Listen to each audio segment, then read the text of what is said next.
21वीं सदी में पूरी दुनिया के अंदर चल रहे कोरोना महामारी ने जहां एक तरफ पूरी दुनिया को हिलाकर रख दिया, वहीं दूसरी तरफ दुनिया की आधी से ज्यादा आबादी को घर के अंदर ही रहने को मजबूर कर दिया है। लॉकडाउन और सोशल डिस्टेंसिंग जैसे शब्द पिछले कुछ दिनों से सभी के लाइफ का एक वैल्यूएबल पार्ट बन चुके हैं। कुछ लोग लॉकडाउन को एक कैद से कम नहीं मान रहे हैं, तो ऐसे भी लोगों की कमी नहीं है जो इस कीमती समय को अपने आप में इन्वेस्ट कर रहे हैं ताकि पोस्ट कोरोना यानी कोरोना के बाद की दुनिया में अपने करियर को मनचाही दिशा दे सके। वैसे लॉकडाउन जैसी सिचुएशन आज पहली बार नहीं बनी है, क्योंकि अगर हम अपने इतिहास में झांक कर देखें तो हमें पता चलेगा कि काफी सारे लोगों ने अपने दौर के क्रिटिकल सिचुएशन में भी अपने टाइम को ऐसे इन्वेस्ट किया हुआ है कि आज भी उनके कामों को याद किया जाता है। इसलिए आज की वीडियो एक हिस्टोरिक पैंडेमिक की कहानी के साथ साथ 355 साल पहले लगे लॉकडाउन की भी है, जिसमें एक व्यक्ति ने लिमिटेड रिसोर्सेज होने के बाद भी बहुत ही अद्भुत खोज कर डाली थी। तो स्वागत है आपका हमारे एजुकेशनल चैनल लॉसूट पर। हम इतिहास के पन्नों में दबी हैरान कर देने वाली सच्ची और मोटिवेशनल कहानियों को लेकर आते हैं और साथ ही साथ देश के कानून को भी आसान भाषा में मजेदार तरीके से समझाते हैं। तो ये इंसिडेंट साल 1665 की है, जब येसेनिया पेस्टिस नाम का एक बैक्टीरिया पिस्सू नाम के कीड़े से इंसानों में फैलना शुरू हो गया था। इस तरह के बैक्टीरिया चूहों से फैलते थे। संक्रमित चूहों को काटने पर यह बैक्टीरिया पिस्सुओं में चला जाता था और वहां से इंसानों में पहुंच जाया करता था। जिस लंदन शहर को आज हम एक ग्लोबल सिटीज के रूप में देखते हैं, उस लंदन शहर की हालत तब काफी खराब हुआ करती थी। दरअसल 1664 और 1665 के दौरान आकाश में एक चमकीली धूमकेतु को देखे जाने की भविष्यवाणी की गई थी, जो कि आखिरी बार 1618 में देखा गया था। और लंदन के लोग इस घटना को लेकर काफी डरे हुए भी थे, क्योंकि उनके मुताबिक ये एक अनहोनी की शुरुआत होने की निशानी थी। और अगर इस भविष्यवाणी को अंधविश्वास से हटाकर इतिहास के नजरिए से देखा जाए तो लोगों की ये भविष्यवाणी काफी हद तक सही भी साबित हुई थी। लंदन शहर उस समय 448 एकड़ में फैला हुआ था और जैसे कि हर एक अच्छी चीज के पीछे कोई ना कोई बुराई छिपी ही होती है, वैसे ही इस शहर के गरीब और भीड़भाड़ वाली जगह पर बिल्कुल भी सफाई नहीं रहा करती थी।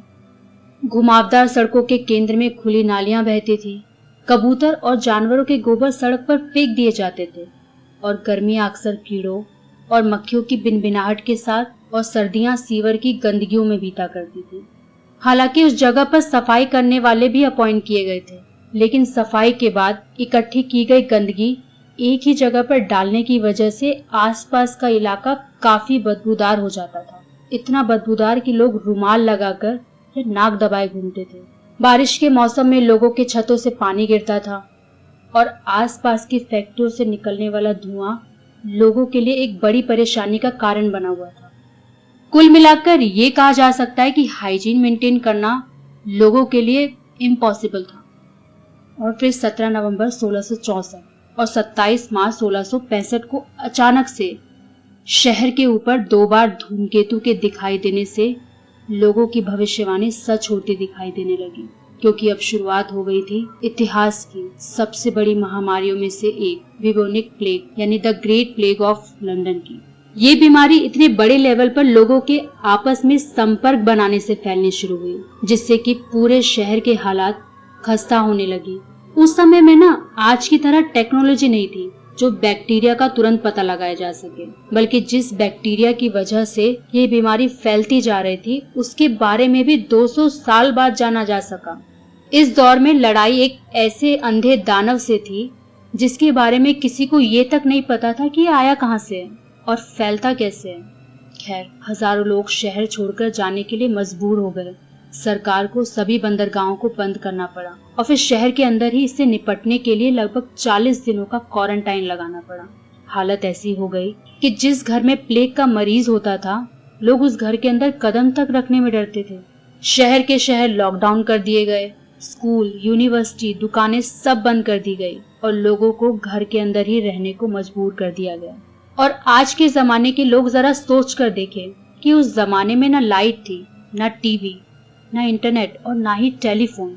और क्वारंटाइन भी आज की तरह 14 नहीं बल्कि 40 दिनों का होता था। खैर, कैम्ब्रिज यूनिवर्सिटी को भी साल भर के लिए बंद कर दिया गया और पूरे शहर में लॉकडाउन लगा दिया गया और आज ही की तरह लोग घरों में कैद रहने के लिए मजबूर हो गए।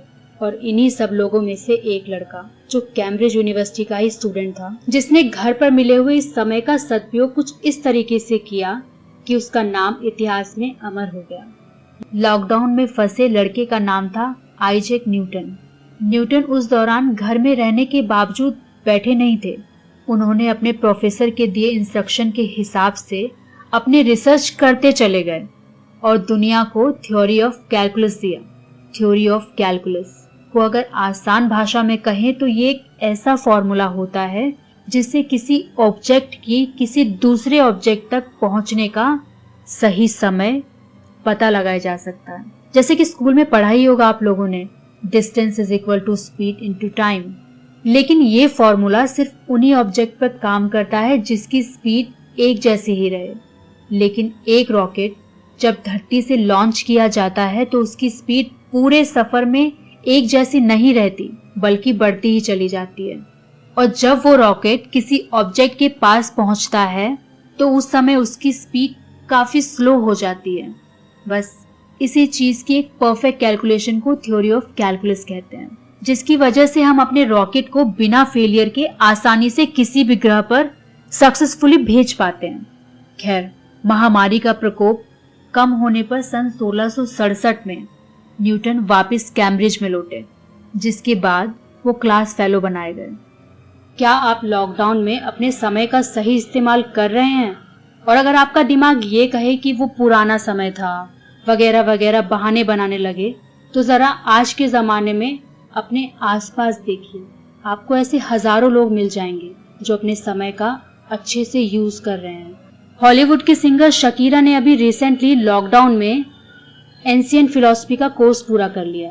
मुकेश अंबानी, जिन्होंने फेसबुक के साथ 43,000 करोड़ की डील पूरी कर ली है और बहुत जल्द डिजिटल पेमेंट की दुनिया में जियो की तरह धमाल मचाने की प्लानिंग कर रहे हैं। सुशांत सिंह राजपूत कोडिंग सीख रहे हैं। तो कुल मिलाकर ये वो लोग हैं जिनका भविष्य ऑलरेडी अच्छा है, लेकिन फिर भी टाइम को इन्वेस्ट कर रहे हैं। तो आप क्यों नहीं कर सकते? जरा सोचिए और अमल कीजिए और कोरोना के बाद की दुनिया में अपने करियर को एक नई उड़ान देने के लिए तैयार हो जाए। ये तो बात हुई टाइम इन्वेस्टमेंट की, लेकिन ये महामारी जिसने पूरे लंदन शहर को अधमरा कर दिया, उसका खात्मा आखिर कैसे किया गया? कैसे आम लोगों ने सामना किया था उस भयंकर कदम का जो महामारी को खत्म करने के लिए उठाया गया था और जिसे सोचकर आज भी लोगों की रूह कांप जाती है। जानने के लिए इंतजार कीजिए कल आने वाले इस कहानी के पार्ट 2 का, जिसमें आपको इन सारे सवालों के जवाब मिलेंगे जिन्हें जानकर आप भी चौंक जाएंगे। लेकिन उससे पहले वीडियो को लाइक करके कमेंट जरूर करें और जागरूकता फैलाने के लिए अपने परिवार और दोस्तों के साथ जरूर शेयर करें। और ऐसे ही नॉलेजफुल वीडियो पाने के लिए इस चैनल को सब्सक्राइब करके साथ में घंटी के आइकन को जरूर दबाना, ताकि हमारी आने वाली हर वीडियो की नोटिफिकेशन आप तक पहुंचे। Thank you.